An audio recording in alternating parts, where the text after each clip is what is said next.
years ago, our family took a road trip out west to go to California. It was my parents, my brother, and me. We had to pass through Iowa on the way, and once nighttime hit, our phone service started to get really spotty.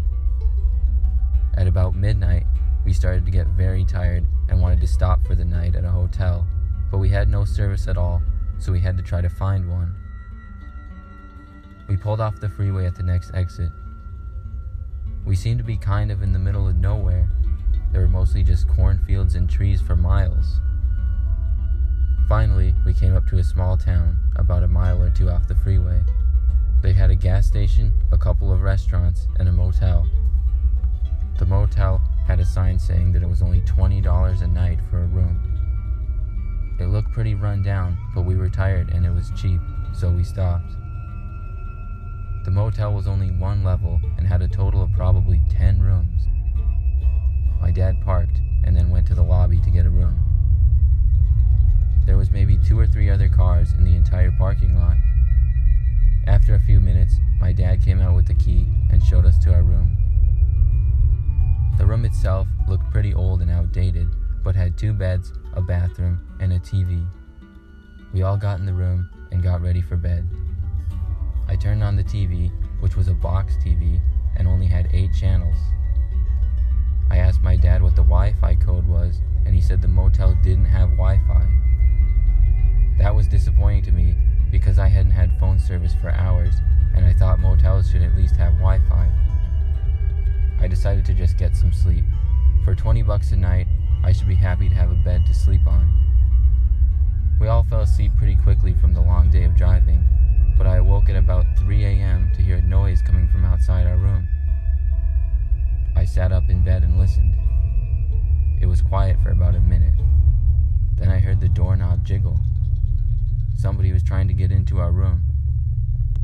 I looked at my brother and parents, but they were all asleep. I thought about waking them up, but decided to listen to see if they tried coming in the door again. After about another minute, I heard footsteps, then a small noise from the window.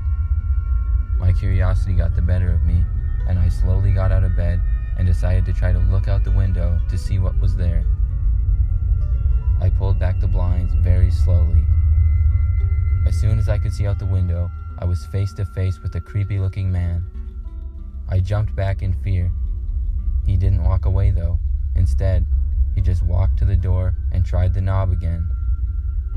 He began pounding at the front door. At this point, I went to wake up my dad, but I could see that he was already waking up from the noise. He got up and walked over to the door. The man kept pounding. My dad yelled at him to go away. The pounding stopped for about 10 seconds, then started up again. My brother and mom were awake now. After about 20 more seconds of pounding, the man stopped and we heard him walk away. He didn't come back, but none of us slept very well. We considered just leaving, but we decided to stay until sunrise. At around 7 a.m., my dad went to the desk to complain of the incident, and they seemed to not really care as if it happened all the time.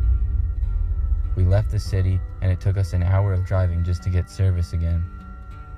The rest of the trip was great, but I will never forget that experience.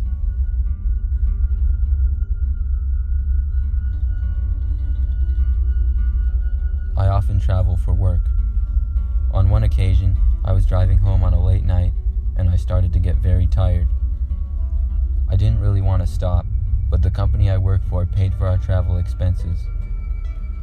When it got to the point I could barely keep my eyes open, I decided to pull off the highway and stop. The only place to stay was a small little motel. I was so tired that I really didn't care. I just wanted to get some rest and finish my trip the next morning. There was about a dozen rooms, with another level on top of them for more rooms.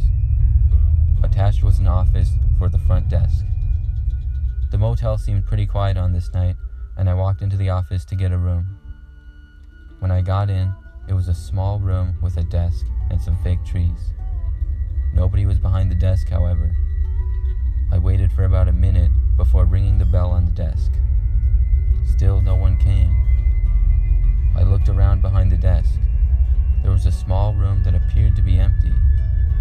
I wasn't sure what to do. I was too tired to keep driving, but I didn't want to wait around. I got out my phone and searched for hotels nearby, seeing if there was another one I could go to. I saw that the next closest one was 12 miles away. I didn't want to drive another 12 miles, but I figured I might have to because nobody seemed to be working at this motel, and it was kind of giving me the creeps anyways. After waiting there for about 2 or 3 more minutes, I left the front desk and started to walk back to my car. I got in and started the engine. I looked over at the front desk window one more time. When I did, I saw a really creepy looking woman with her face pressed up against the window, smiling at me with the craziest smile I've ever seen. That sight woke me right up, and I drove out of there to the next hotel without a problem. To this day, I don't know what happened. I really don't think I was seeing things from being tired, because nothing like that's ever happened to me before. When I got home, I looked up the motel online, and I saw that it had been closed down that same day.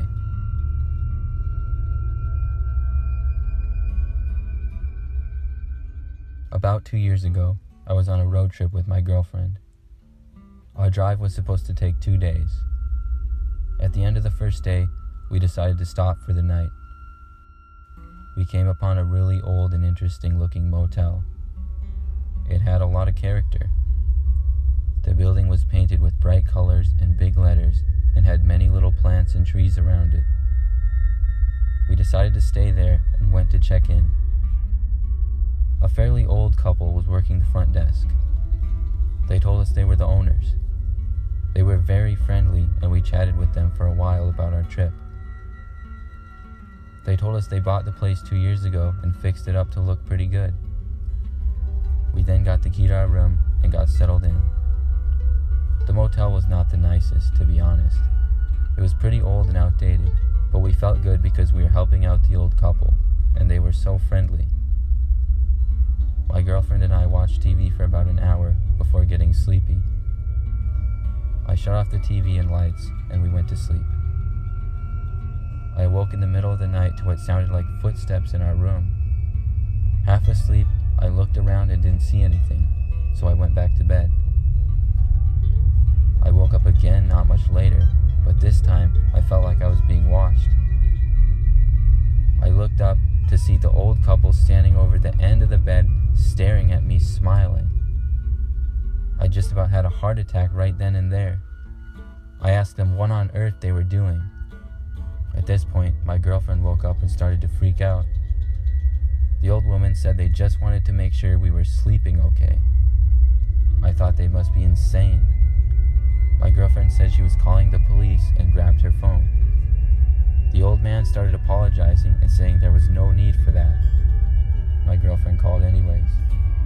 I told them to get out of our room. They started apologizing over and over and then walked out of the room. The police came shortly after, and the old couple admitted to going into our room with one of their keys, but they still claimed they just wanted to make sure we were doing okay. This was one of the most absurd things I ever heard.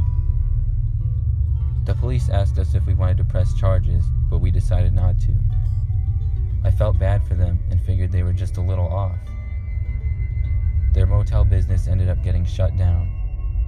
I'm just glad I woke up when I did, because I still have no clue what they were actually doing in our room.